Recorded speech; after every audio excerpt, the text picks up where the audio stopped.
Well folks, today we are moving on to build number 4, which is one of my personal favourites of these 10 vehicles, maybe even my favourite actually, because it's a car that's always had a special place in my heart, one of my easily top 5 favourite Grand Prix cars of all time, an experimental vehicle called the Williams FW15C. For those who have no idea about the car, I would definitely recommend looking into it, because it has a CVT transmission, a continuously variable gearbox, which means it's basically a car that feels like it has one gear, but it actually has more like 100 gears, because the ratio is changing in real time without ever losing time changing gear. It's fantastic stuff. It's used sometimes in road cars, but not so much in performance stuff, because the engine, or the gearbox I should say, does have some natural inherent flaws to it, but it's a car that it was a shame it wasn't pursued more, because even in testing back in the 90s, it was like a second per lap quicker than the regular transmissions, so this is designed to replicate that within Gran Turismo. Of course, I'll slap up on screen the designer of the livery. There are a few different Williams liveries, but this is the one I chose to go for, and of course there's a link to add it to your library in the description. This is also a super easy build to do, because all you need to fit is the race transmission, and then even the tyres that I've gone for, racing softs, they're just optional. You could leave it on hards even if you wanted to, but again, I wanted to make up a little bit for having the single gear setup, which, spoiler alert, this has, that's the whole point of course, by giving it a bit more grip, just to offset the lag a little bit.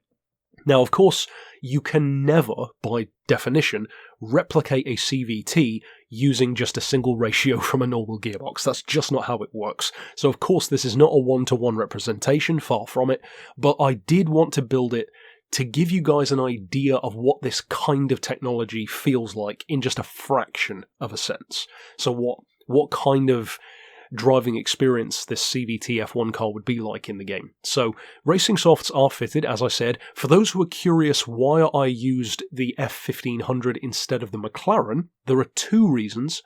One, because this car has more power and more torque, which makes up for the lag of having a single gear.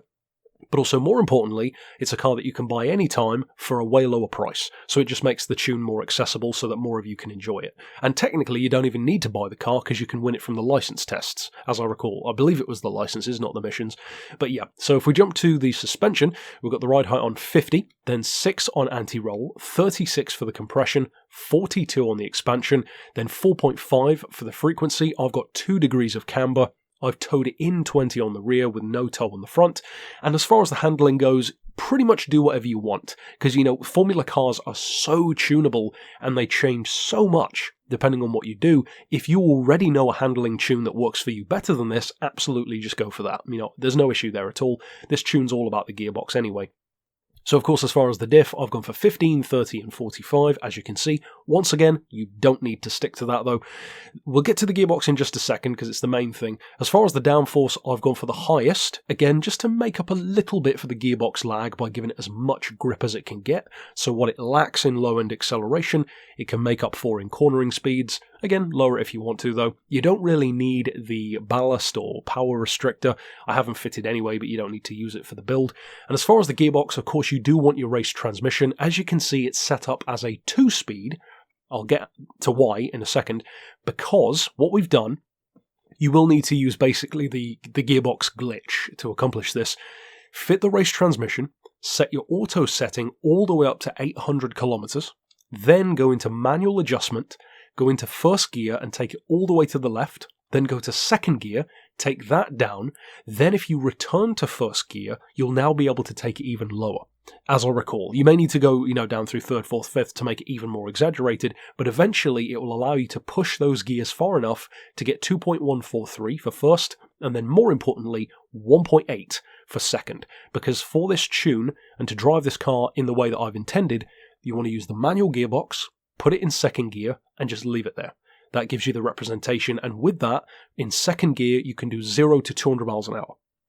And then for third, fourth, and fifth, as you can see, I've just got all of those set to 0.428 with a final drive of 2.5. Now, you can improve the acceleration a little bit, but because you're only using one gear, much like a Chaparral 2J with the 3-speed, you will immediately sacrifice top speed. So you could do that, but I wouldn't necessarily recommend it. I still wanted the car to be able to do 200 miles an hour at the end of the day. And then as far as the rest, it's all just F1 stuff, so nothing's changed there. So like I said, really easy build to do. Now, of course, we need to take it out on a circuit to show you what it can do in practice. Now, I featured as a tease of what this car was going to sound like right at the end of the trailer for Special Projects Pack number 3, of course, which came out a few days ago, of that unbroken sound. And even though it's not a CVT, the one thing that this does represent quite well is the kind of sound that it would make. The only difference is that CVTs tend to kind of build up to a certain RPM and then they just stay there, but then the performance is still increasing. Whereas with this, it's a little bit different because the sound and the performance and the speed do increase at the same rate until it reaches peak RPM. So it is still a bit different there, but it's about as close as you can get to representing that with the limitations of, you know, a normal gearbox that we're forcing into working like a CVT. So, like I said, it is not as quick as a CVT would be. It's not even as quick as the normal gearbox. Ironically, for a car like this, which does have quite a lot of lag because of the amount of power and torque it has from the turbo setup from a relatively small engine, with the stock gearbox at least, having no gear change time, even without being a full CVT, it still does make it quicker sometimes. So, as far as representations go, I'm actually really proud of this one. It's not as quick as a tuned one, but even so, it's still a ton of fun to use, and it's a very easy one to get. You know, you can win the car, you can buy the car, you can easily do the tune, and if nothing else, even if you don't use it to race with, it's just like one of these experimental tunes to experience a car that is totally different, this experimental machine within the game. So I hope, of course, you enjoy if you use the build. If you're not familiar with the car, I would urge you to look into it. Like I said, very cool car. And of course, aside from that, I would urge you to check out the other builds that I've already done, and of course, stick around for the rest of the week to see the other ones that I'm going to do. Until next time, I'll see you then, and for now, as always, thanks for watching.